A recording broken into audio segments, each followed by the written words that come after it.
Ola, bos días, rapaces. Hoxe vou vos explicar as páxinas 62 e 63 que falan sobre o quecemento global e o cambio climático. Ben, en primeiro lugar, teríamos que ver as causas deste proceso de quecemento. Onde está a súa orixe? Como vos falaba en anteriores vídeos, o CO2 é un gas de efecto invernadoiro que está de xeito natural na atmosfera, pero foi a causa da industrialización que se deu a mediados do século XX que aumentou o consumo de carbón e derivados do petróleo, o que fixo que se emitira á atmosfera, como resultado desa combustión, elevadas concentracións de CO2. Este símbolo de corchetes en torno á molécula significa concentración. Vale? Como xa vos acabo de comentar, é un gas de efecto invernadoiro. Se hai máis concentración de gases de efecto invernadoiro na atmosfera, como consecuencia, o que vai facer é que este aumento, este efecto invernadoiro, se intensifique. E que facía efecto invernadoiro? Bueno, pois o efecto invernadoiro non, máis ben, que fan os gases de efecto invernadoiro? Pois o que fan é reter a radiación infravermella. Vale? Cal é o resultado disto? Pois que vai aumentar a temperatura media do aire. É dicir, aquela temperatura media que se conseguía dun xeito natural de 15 graus centígrados está aumentando. Por lo tanto, que ocorre como consecuencia disto? Cambio climático. Por que lle poño eu un interrogante aquí no final? Bueno, pois, desde que eu estaba na universidade, alá polo ano... teño que facer cálculos, no ano 2000, máis ou menos, foi cando tiven xusto unha materia que falaba sobre climatoloxía. E nesas datas, as previsións dos cambios que están acontecendo agora mesmo eran como de 100 anos vista.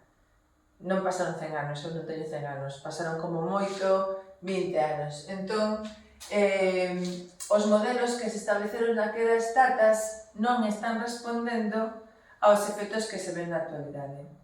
Hai moita xente que está negando o cambio climático, indicando que é un proceso natural, que xa se deu noutras épocas da historia. Eu xa vos comentei anteriormente en outros vídeos que efectivamente na historia da Terra houve períodos de invernadeiro, nos cales non había nada de xeo na Terra, a temperatura, ou había un óptimo climático onde a temperatura era moito máis alta, había, pois, por exemplo, estaban os dinosaurios, que son reptiles, estaban habituados ou adaptados, mellor dito, a esas condicións climáticas. Pero é comparable a situación que estamos vivindo agora co que se deu anteriormente? Non. Os modelos indícanos que este cambio está sendo moito máis rápido e moito máis brusco do que aconteceu millóns de anos antes na historia. Entón, aínda que haxa xente que siga negando o efecto do consumo de carbón e derivados do petróleo polo ser humano e os cambios que está repercutindo na dinámica atmosférica, o feito é que hai unha serie de datos que son estes efectos do cambio climático que indican que verdadeiramente sí se está a producir un cambio real que nos afecta. De que xeito? Ben, en primeiro lugar, está desaparecendo as masas de xeo. Se lembrades, vos dicía que as superficies brancas, como eran as nubes, as capas de xeo, producían un efecto que era de reflexión das ondas luminosas. A ese fenómeno de reflexión se lle coñecía con nome de albedo. Vale? Entón, se desaparecen as masas de xeo,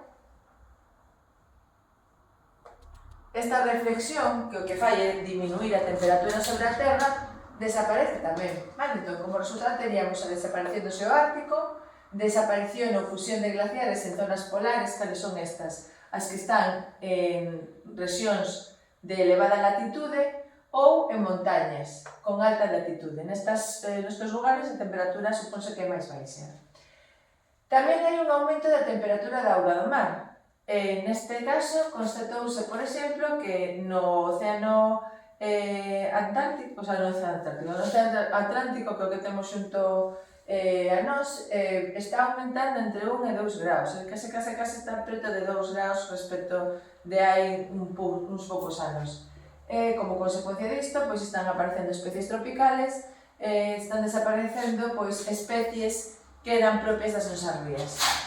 O que teño aquí, bueno, pois hai extincións de determinadas especies e producense migracións. Vale, de que? De seres vivos en xeral, aí pon no libro plantas, animais, mesmo seres humanos que desaparecen porque, ou mobilízanse porque os seus hábitats cambian. Ao aumentar a temperatura, pois xa non poden vivir, entón teñen que buscar outras localizacións. Outro fenómeno que está acontecendo é que as tormentas, choivas, furacáns, inundacións e demais son moito máis extremos e moitos máis violentos. E podería engadir que ademais son máis frecuentes. Antes pois había eventos de tipo catastrófico, pero que estaban máis afastados no tempo. Agora, pois, todos os anos temos efectos bastante catastróficos. Poñamos, por exemplo, a Dana, que aconteceu en Valencia. Seguro que todos escoitaxedes falar dela. Ten todo que ver cos problemas que houbo coa Dana e o cambio climático? Non. A parte dos problemas que houbo por esa choiva tan intensa que barreu con todo o que había ao seu paso, outro dos problemas que aconteceu é que se construíu en zonas inundables. Vale? Iso falaremos máis adiante pois, como parte da prevención de riscos. Creo que xa vou comentar en clase respecto a do que era os terremotos ou sismos e os volcáns. Bueno, pois hai áreas onde non se debe construir porque hai risco, vale? Pois no caso das inundacións, aínda que leven 50 anos en pasar auga por un curso que foi excavado por un río, se hai un evento de augas de arrollada, a auga vai circular por ese torrente. Se construes nese torrente, pois vai barrer as casas, que é o que pasou na Dana de Valencia. Un poquinho máis ou menos, vale? Outra cosa que ocorre, aparecen pragas e enfermidades tanto que afectan animais, os animais humanos, que somos animais, e vegetais. Un exemplo, antes as temperaturas facían que os mosquitos anófeles, que son os que contaxian a malaria, vale?